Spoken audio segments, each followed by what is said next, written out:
Fazia exatamente 2 semanas que Matias saiu para passar o fim de semana no lago perto da cidade e nunca mais foi visto. A família inconsolada não conseguia compreender e muito menos imaginar o pior. Afinal, Matias era um rapaz querido por todos. A polícia também não conseguia entender o sumiço. Toda a região ao redor do lago foi vasculhada e nada que pudesse indicar alguma coisa suspeita ou sequer a presença de uma outra pessoa foi encontrado. Tudo o que encontraram foram os rastros de Matias. Rastros na beira do lago, ao redor da fogueira, da barraca e seguindo até a estradinha onde Matias pareceu ficar por um bom tempo. Daquele ponto adiante o mistério começou.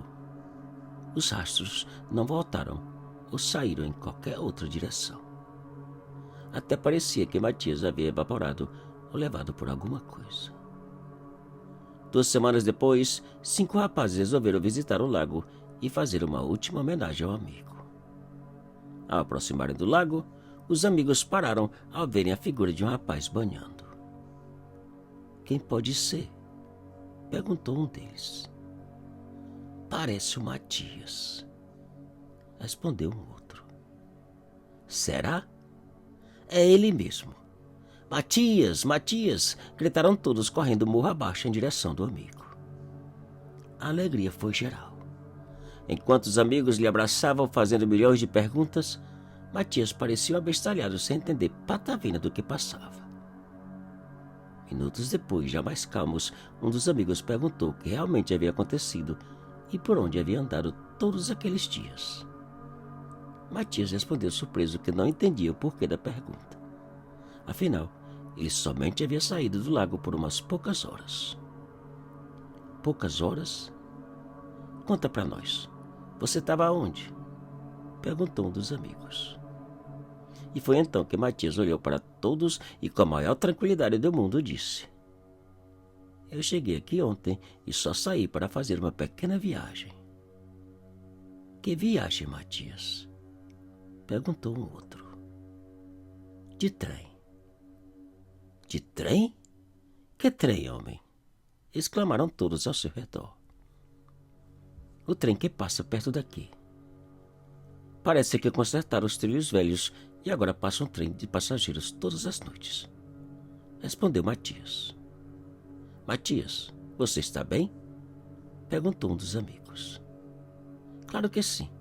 Eu só voltei para banhar, pegar minhas coisas e voltar para casa", respondeu Matias. "Matias, de que trem você está falando?" "O trem que eu peguei." "Matias, por aqui não passa trem, meu amigo. O único trem que passa por essas bandas é um trem de carga e a linha fica uns 15 quilômetros daqui", disse um dos amigos. "Era o que eu pensava, mas ontem à noite descobri que passa um outro lá na estradinha. Eu sei porque vi e peguei." Naquele instante, os amigos agasalharam ao redor de Matias e pediram para que ele contasse do trem e da suposta viagem. Esta foi a história que Matias contou. 2 meses atrás, eu e Alain viemos para este mesmo lugar para passar o fim de semana. Nós chegamos no sábado pela manhã, armamos as nossas barracas, banhamos, pescamos e quando a noite foi chegando, acendemos uma fogueira e ficamos a observar o som da mata. Lá por volta das 10 da noite, quando a gente estava quase dormindo, eu vi o barulho de um trem daqueles bem antigo, tipo Maria Fumaça. Eu perguntei a Alain se também ouvia. E ele respondeu que não, que eu estava imaginando coisas, pois nenhum trem passa perto daqui. "Vai dormir, Matias", disse Alain, virando para um lado e começando a roncar. Mas eu não dormi. E outra vez ouvi o som do trem. Dessa vez, mais alto e mais perto. Eu saí da barraca e fiquei olhando para a mata escura. O trem parecia aproximar. Eu já podia ouvir o ruído das rodas pelos trilhos. De repente, o apito longo e alto. E pouco a pouco o barulho do trem foi distanciando, até eu não ouvir mais nada. Na manhã seguinte, depois de contar o trem para Alain, eu e ele saímos para dar uma olhada nos trilhos da velha ferrovia. Tudo estava como antes. apenas pedaços enferrujados e abandonados. Quem sabe o que você ouviu foi o barulho do trem de carga, disse Alain. Daquele que passa longe daqui? Impossível. O trem que eu ouvi passa por algum outro trilho mais perto. Respondi. 2 semanas depois, eu vim acampar sozinho. E por volta das 10 da noite, ouvi o mesmo barulho do trem. Agora não tinha a menor dúvida que um outro trem passava por aqui. No dia seguinte, eu fui embora, encucado com aquele trem. Ao chegar em casa, comecei a investigar se realmente havia uma outra linha. Não encontrei nada e ninguém sabia dizer. E ontem eu resolvi descobrir se o que eu vi era apenas coisa da minha cabeça. Eu cheguei, armei minha barraca e saí pelo mato procurando por algum trilho novo. Não encontrei nada além dos velhos quebrados. E veio a noite. Lá por volta das 9, eu saí para a estradinha e fiquei a esperar pelo trem ao lado dos velhos trilhos. Os minutos passaram e nada. Nenhum barulho. Nenhum trem. Mais ou menos 1 hora depois, eu ouvi o ruído. Logo em seguida, o apito. Meu coração acelerou. Com trilhos ou sem trilhos, o trem aproximava. O ruído aumentava e pouco a pouco comecei a ver claridade por entre as árvores. Logo depois, a luz apareceu. A luz de uma locomotiva antiga cortando por entre o capim embaixo da estradinha sem nenhum trilho.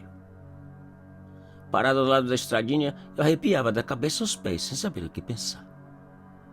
O trem foi aproximando bem devagar. Uma velha máquina puxando 4 vagões de passageiros. Eu continuei parado e confuso, sem compreender o que via. O trem chegou e parou bem na minha frente. Não era um trem imaginário e nem fantasma. Era um trem real que eu podia ver e tocar.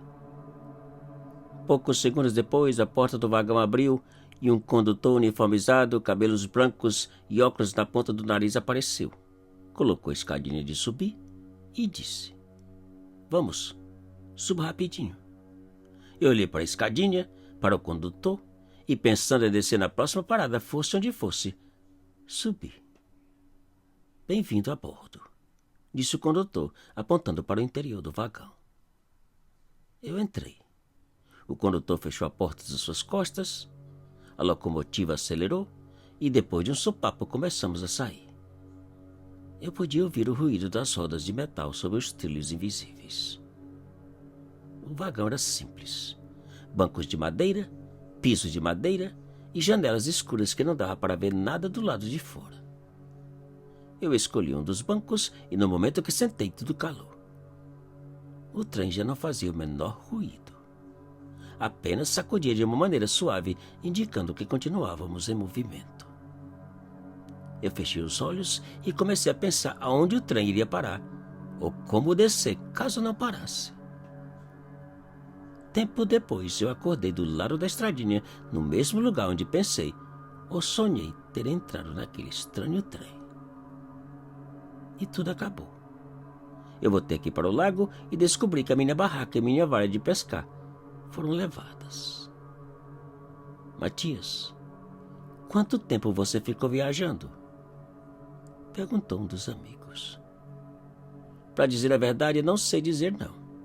Só sei que ontem à noite eu saí e só voltei pouco tempo atrás", respondeu Matias. Matias não tinha a menor ideia que andava sumido por 2 semanas. Quase ninguém da cidade acreditou na história de Matias. Para muitos, ele estava escondido em algum lugar, longe de tudo e de todos. Mas aonde? Se os seus rastros somente foram encontrados no lago, do lago para a estradinha e no local onde ele disse ter entrado no trem. E o trem? Será se realmente existe? Pouco tempo depois, Matias voltou a sumir, deixando seus rastros nos mesmos lugares de antes. Na beira do lago e do lago para a estradinha, onde ficam os velhos trilhos da antiga e abandonada ferrovia. Dessa vez, Matias jamais voltou a aparecer.